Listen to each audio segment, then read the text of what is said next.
Welcome to the deep dive. This is where your curiosity really drives what we explore. You send us sources, and we dig into them. We pull out the key info, the main insights, basically giving you a fast track to understanding what's important. Exactly. Think of it like, getting straight to the core understanding without wading through everything yourself. Efficient, engaging. So today, we're diving headfirst into something truly extraordinary. That rescue back in July 2018.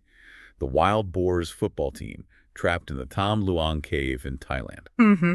Story everyone remembers. Yeah, and we've got a set of news articles, reports, stuff one of you sent in, detailing how it all went down. And our mission for this deep dive really is to get past the headlines. We want to understand the crucial bits of this incredibly complex rescue, the challenges they faced, which were immense. Such challenges. And the international teamwork, which was just unprecedented. Plus, we'll highlight some surprising facts, the human stories behind it all. Okay, let's unpack this then. It starts June 23rd, 2018. 12 boys, the Wild Boars team, ages 11 to 16. Right. And their assistant coach, Ekafon Kantawong, he was 25. They go into the Tham Luang Nang Non cave after football practice. And this cave system, Tham Luang Nang Non, it's vast, 10 kilometers long, karstic, which means water dissolves the rock, creating this intricate network underground. Right. It's under the Mountain of the Sleeping Lady, Doi Nung Non. And interestingly, the reports mention a sign.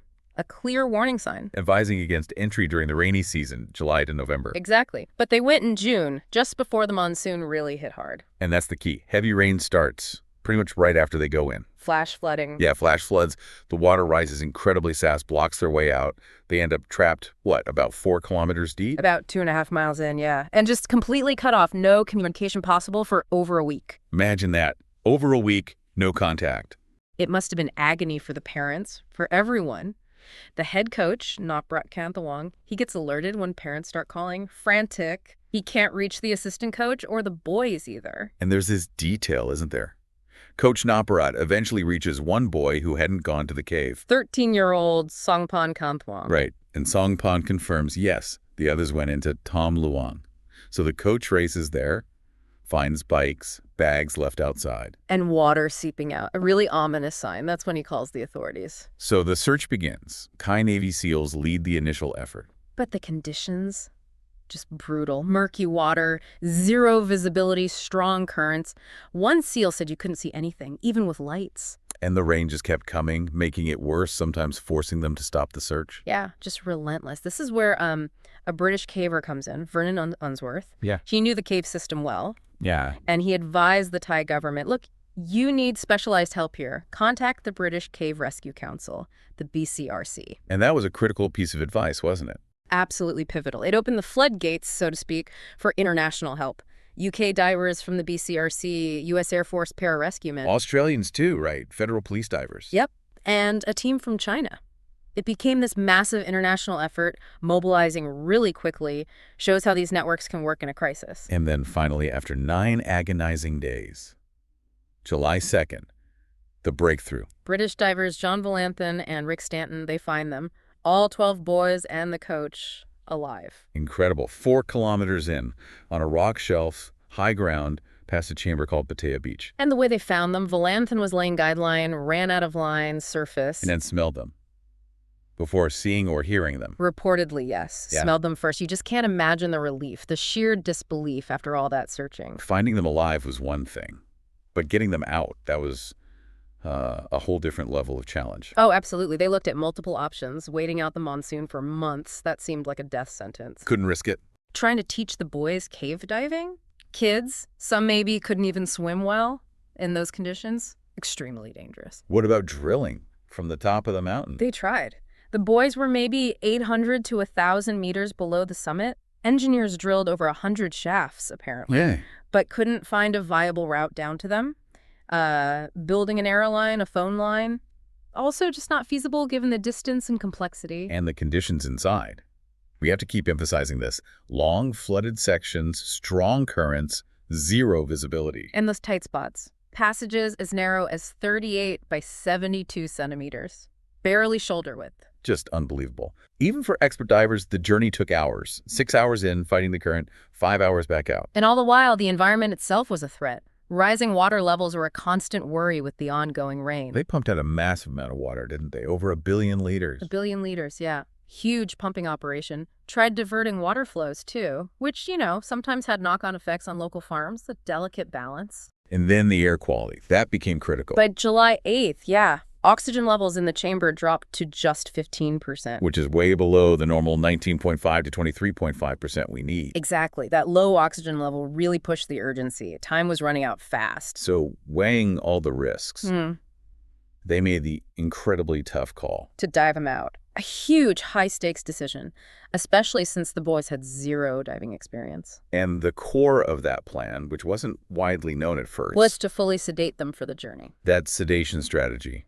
That really was an aha moment in the coverage, wasn't it? Right. Just shows the level of, calculated risk they were taking. Absolutely. And the preparation was intense. They built mock-ups of the tight passages to practice. Practicing with, surrogate packages? Yeah, and even trained with local kids in pools to understand handling a child's weight and size in water. Teams were formed. Each boy got a dedicated lead diver. So the rescue itself kicks off July 8th. 18 divers in that first push. 13 international experts. 5 Thai Navy SEALs. Each boy was kitted out. Wetsuit, buoyancy aid, harness, full face mask with positive pressure to keep water out. And the medical side. Crucial. Dr. Richard Harris, the Australian anesthetist. He played a vital role administering this cocktail, ketamine for sedation, alprazolam for anxiety. Atropine too, right? To steady the heart rate and reduce saliva. Exactly. Reduce the risk of choking. And it's significant that Dr. Harris and his assistants got diplomatic immunity.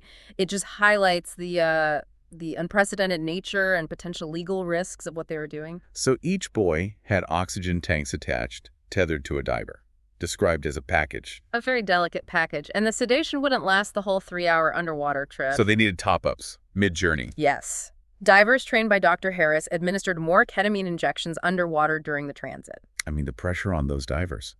Navigating an unconscious child through pitch-black, tight squeezes. Constantly checking the mask, the breathing. Yeah. Unimaginable pressure. And once they reached dry sections, they'd transfer the boy to support teams, take off the dive gear, put them on a drag stretcher, carry them over rocks and sand, medical checks at staging points, then back into the water for the next section. Just an incredibly complex relay system. And it unfolded over 3 days, July 8th, 9th, 10th. The order wasn't based on who was weakest or strongest, apparently. More like who volunteered first and maybe where their homes were initially. Something like that, yeah. The assistant coach, Ekafon, he came out among the last group. And the very last people out. The 3 Thai SEALs and the army doctor who'd stayed with the boys the whole time. Right. And their exit was dramatic, too. A water pipe burst, a pump failed, sudden surge of water. Forced a rapid evacuation. They had to leave gear behind. Just shows the danger was there right until the very end. But this success, it sadly came at a cost. Salman Kunan, former Thai Navy SEAL. He died on July 6, running air tanks into the cave. Asphyxiation. He was posthumously promoted, honored as a hero. A terrible loss. And then later, another tragedy. Beirut Pakbara, another Thai Navy SEAL involved in the rescue, died in December 2019. From a blood infection contracted during the operation. That's right. A devastating reminder of the risks those rescuers faced. After the rescue, the boys were quarantined, monitored closely, lost some weight, but generally reported in good condition. Yeah, remarkably so, all things considered. They got preventive antibiotics, of course. And the local community support. That was incredible too, wasn't it? Just immense. Volunteers bringing food, helping clean, supporting families, supporting the rescue teams. Social media played a big role too, mobilizing support. Even the King of Thailand thanked the rescuers, sponsored Salman Kunan's funeral. A real national and international outpouring. And there's that detail about the boys thanking the cave spirit afterwards. Gyomai Them, acknowledging the disruption. Yeah. And while some Western media question the assistant coach's decision, taking them in despite the sign. Right. Locally, and especially among the parents, the support for him was overwhelming. They saw the early rains as the main factor, didn't they? And praised his care for the boys inside the cave. Exactly. Saw him as a hero, sharing food, keeping spirits up.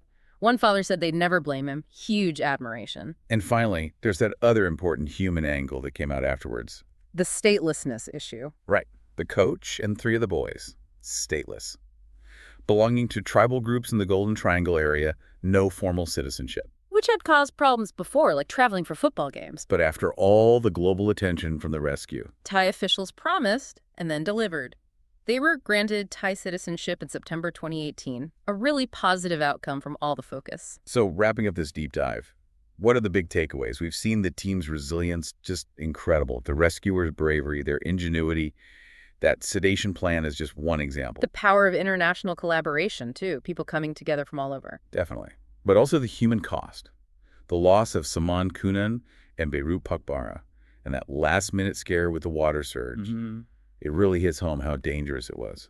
It really does. I mean, just think about the sheer complexity, the logistics, the environment, the medical tightrope walk. What part of it stands out most to you when you reflect on it? For me, it's that blend of like high-tech skill and pure human grit. The diving expertise, the medical innovation, but all driven by this absolute refusal to give up on those boys. Yeah, well said.